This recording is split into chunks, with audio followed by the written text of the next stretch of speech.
Basically because practical concepts, real life concept, practical application is not being taught. Until that is taught, that's not real education. So our syllabus, degree of difficulty, everything is fine. We need to focus on this two important, the conceptual clarity. The focus on conceptual clarity and attention span of the child in the classroom is what we do.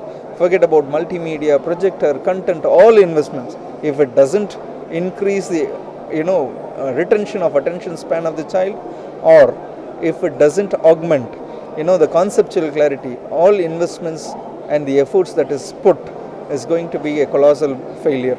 So we focus on these two fundamental things and we empower teacher. A teacher can themselves do customization of their course. Teacher knows their pupil better, in the sense the degree of difficulty of the content cannot be fixed by a professional, techie professional without a classroom experience. We understand this very clearly. So what we do, we have teachers with years of classroom experience, and our model will allow the teachers to do customization and tweak the degree of difficulty as far as the curriculum is concerned.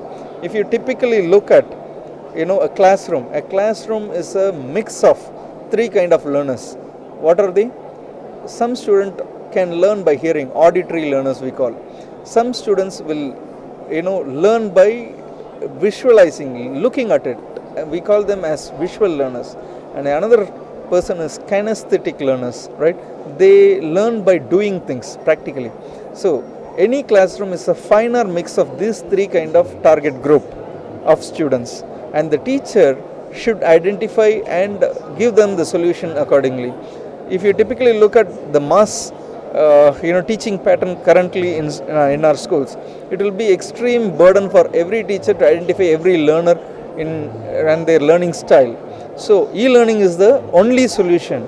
You have audio in it, you have video in it for visual learner, and you also have activities embedded in it for kinesthetic learner.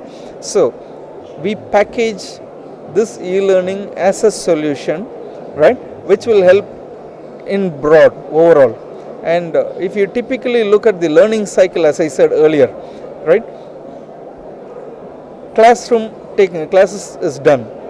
Then what next? Learning reinforcement should happen. Whatever they have learnt, there should be something called learning reinforcement, right? Where is the learning reinforcement? How does it happen? Today a teacher will give a homework or some assignment sheet. We call it as learning reinforcement.